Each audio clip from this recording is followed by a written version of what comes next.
Hello friends, ഇന്നൊരു അടിപൊളി evening snack ആയിട്ടുള്ള ഫലാഫിലാണ് ഇന്ന് കാണിക്കാൻ പോകുന്നത്. അറേബ്യൻ ഒരു സ്നാക്സാണിത്. അപ്പോൾ എല്ലാവരും ഒന്ന് ട്രൈ ചെയ്ത് നോക്കൂ. നമുക്ക് എളുപ്പത്തിൽ തയ്യാറാക്കാൻ പറ്റും. അപ്പോൾ ഫലാഫിൽ ഉണ്ടാക്കിയെടുക്കാനായിട്ട് നമുക്ക് ചെനയാണ് ആവശ്യമുള്ളത്. ചെനക്കടലയുണ്ടല്ലോ, അത് ഒരു കപ്പാണ് എടുത്തിട്ടുള്ളത്. തലേ ദിവസം കുതിർത്ത് വെച്ചിട്ട് എടുത്തിട്ടുള്ളതാണ്. 8 മണിക്കൂറെങ്കിലും ഇതൊന്ന് കുതിർത്ത് വെക്കണം, എങ്കിലേ നമുക്ക് നന്നായിട്ടൊന്ന് ക്രഷ് ചെയ്തെടുക്കാൻ പറ്റുള്ളൂ. ഇനി നമുക്ക് ചെനക്കടല ഒന്ന് മിക്സി ജാറിലിട്ടിട്ട് ഒന്ന് ക്രഷ് ചെയ്തെടുക്കണം. അധികം അരഞ്ഞു പോവരുത്. കുറച്ചായിട്ടൊന്ന് മിക്സി ജാറിലിട്ടിട്ടൊന്ന് ക്രഷ് ചെയ്തെടുത്താൽ മാത്രം മതിയാവും. ഇതിൻ്റെ കൂടെ തന്നെ നമുക്ക് വേറെ ഇൻഗ്രീഡിയൻസും കൂടി ചേർക്കേണ്ടതുണ്ട്. അപ്പം നമുക്ക് അതും കൂടി ഒന്ന് ചേർത്ത് കൊടുക്കാം. ആദ്യം നമുക്ക് മിക്സി ജാറിലേക്ക് ചെനക്കടല കുറച്ചായിട്ട് ഇട്ട് കൊടുക്കാം. ഇനി ഇതിലേക്ക് മല്ലിയിലയാണ് ഇട്ട് കൊടുക്കുന്നത്. അത് ഒരു ആഫ്രിക്കൻ മല്ലിയിലയും സാധാരണ മല്ലിയിലയും എടുത്തിട്ടുണ്ട്. രണ്ടും ഓരോ പിടിയാണ് എടുത്തിട്ടുള്ളത്. അത്രയും വേണം, എങ്കിലാണ് നല്ല ടേസ്റ്റ് ഉണ്ടാവുക. അപ്പോൾ അതും കൂടി ഇട്ട് കൊടുക്കാം.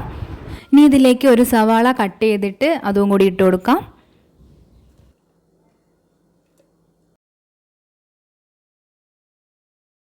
പിന്നെ ഒരു 5-6 അല്ലി വെളുത്തുള്ളി ഇട്ട് കൊടുക്കാം. പിന്നെ ഒരു 1/2 ടീസ്പൂൺ നല്ല ജീരകം ചേർത്ത് കൊടുക്കുന്നുണ്ട്. എന്നിട്ട് നമുക്കിതൊന്ന് ക്രഷ് ചെയ്തെടുക്കാം. അപ്പോൾ ഇതാ ക്രഷ് ചെയ്തെടുത്തിട്ടുണ്ട്. ഇതാ ഇത്രയും മതിയാവും.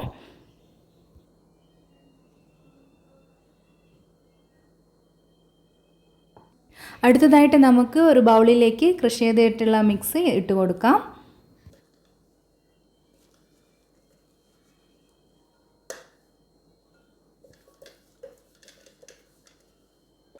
അങ്ങനെ നമ്മൾ ക്രഷ് ചെയ്ത് വെച്ചിട്ടുള്ള മിക്സ് മുഴുവനായിട്ടും ബൗളിലേക്ക് ഇട്ട് കൊടുത്തു.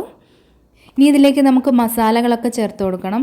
പിന്നെ ഉപ്പ് ചേർത്തിട്ടില്ല, അതുകൂടി ചേർത്ത് കൊടുക്കാനുണ്ട്. അപ്പോൾ ആവശ്യത്തിന് ഉപ്പ് ചേർത്ത് കൊടുക്കാം. ഇനി ഒരു 1/2 ടീസ്പൂൺ മുളക് പൊടിയാണ് ചേർത്ത് കൊടുത്തിട്ടുള്ളത്. നല്ല എരിവുള്ള മുളക് പൊടിയാണ്. 1 ടീസ്പൂൺ മല്ലിപ്പൊടി ചേർത്ത് കൊടുക്കാം. 1/2 ടീസ്പൂൺ ഗരം മസാലപ്പൊടി ചേർക്കാം.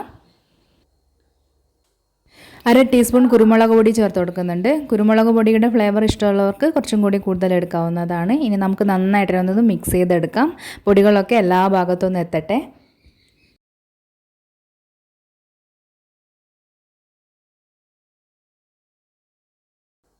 ഇനി നമുക്കിതിലേക്ക് ഒരു 1/4 കപ്പ് നൈസായിട്ട് പൊടിച്ചിട്ടുള്ള പത്തിരിപ്പൊടി ഇട്ട് കൊടുക്കാം. ഇത് നമ്മളൊന്ന് ഉരുട്ടിയെടുക്കുന്ന സമയത്ത് നന്നായിട്ടൊന്ന് ഉരുണ്ട് കിട്ടണം. അതിന് വേണ്ടിയിട്ടാണ് ഈ പത്തിരിപ്പൊടി നമ്മൾ ചേർത്ത് കൊടുക്കുന്നത്. പത്തിരിപ്പൊടിക്ക് പകരമായിട്ട് മൈദപ്പൊടി ഉണ്ടെങ്കിൽ അതും ചേർത്ത് കൊടുക്കാവുന്നതാണ്. ഇനി നമുക്ക് പത്തിരിപ്പൊടി എല്ലാ ഭാഗത്തും എത്താൻ വേണ്ടിയിട്ട് നന്നായിട്ടൊന്ന് മിക്സ് ചെയ്ത് കൊടുക്കാം.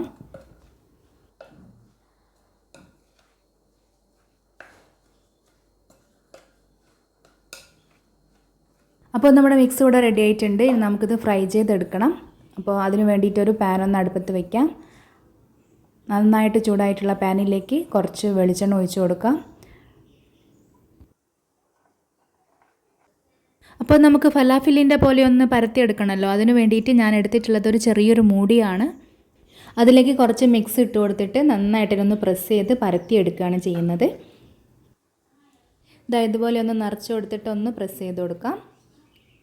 ഇത്രയേ ഉള്ളൂ നമ്മുടെ ഫലാഫിൽ ഉണ്ടാക്കാനുള്ള പണി എന്ന് പറയുന്നത്. ഇനി നമുക്കിത് ചൂടായ എണ്ണയിലേക്ക് ഇട്ടിട്ട് നന്നായിട്ടൊന്ന് പൊരിച്ചെടുക്കുകയേ വേണ്ടുള്ളൂ.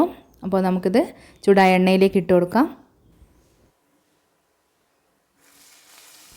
ഇത് ഫ്രൈ ചെയ്തെടുക്കുന്ന സമയത്ത് ഫ്ലെയിം ഒന്ന് മീഡിയത്തിൽ വെച്ച് കൊടുത്താൽ മതിയാവും. ഹൈ ഫ്ലെയിമിലാവുന്ന സമയത്ത് പെട്ടെന്ന് തന്നെ കരിഞ്ഞു പോകും. അതൊന്ന് ശ്രദ്ധിക്കുക. ഉള്ളു അധികം വെന്ത് കിട്ടുമോ ഇല്ല, അപ്പോൾ അതും ഒന്ന് നോക്കണം.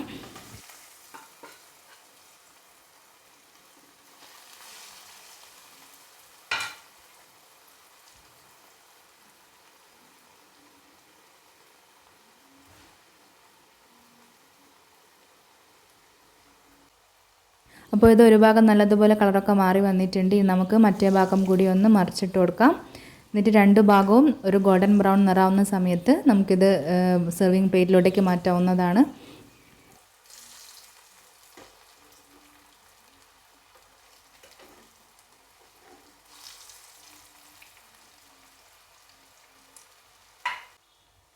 അപ്പോൾ ഇത് വളരെ ടേസ്റ്റി ആയിട്ടുള്ള ഹെൽത്തി ആയിട്ടുള്ള ഫലാഫിൽ നിങ്ങൾക്കും വീട്ടിൽ തന്നെ തയ്യാറാക്കാം. വളരെ ഈസി ആയിട്ട് നമുക്ക് ഉണ്ടാക്കിയെടുക്കാവുന്നതേ ഉള്ളൂ. കുട്ടികൾക്കൊക്കെ ഒരുപാട് ഇഷ്ടപ്പെടുന്ന ഒരു സ്നാക്സാണിത്. അപ്പോൾ എല്ലാവരും വൈകുന്നേരങ്ങളിൽ ചായയോടൊപ്പം ഈ ഒരു സ്നാക്സ് തയ്യാറാക്കി നോക്കൂ. അപ്പോൾ എല്ലാവർക്കും ഈ ഒരു വീഡിയോ ഇഷ്ടപ്പെട്ടിട്ടുണ്ടാവുമെന്ന് വിചാരിക്കുന്നു. ഇഷ്ടപ്പെട്ടിട്ടുണ്ടെങ്കിൽ ലൈക്ക് ചെയ്യുക, ഷെയർ ചെയ്യുക. കൂടാതെ എൻ്റെ ചാനൽ സബ്സ്ക്രൈബ് ചെയ്തിട്ടില്ലെങ്കിൽ സബ്സ്ക്രൈബും കൂടി ചെയ്തേക്കുക. സബ്സ്ക്രൈബ് ചെയ്യുമ്പോൾ തൊട്ടടുത്ത് കാണുന്ന കുഞ്ഞ് ബെല്ലൈക്കൺ ഒന്ന് പ്രസ് ചെയ്ത് ഓളൊന്ന് പ്രസ് ചെയ്യാൻ മറന്നു പോവല്ലേ. എങ്കിലേ പുതിയ വീഡിയോസിൻ്റെ നോട്ടിഫിക്കേഷൻ നിങ്ങൾക്ക് കിട്ടുള്ളൂ. താങ്ക്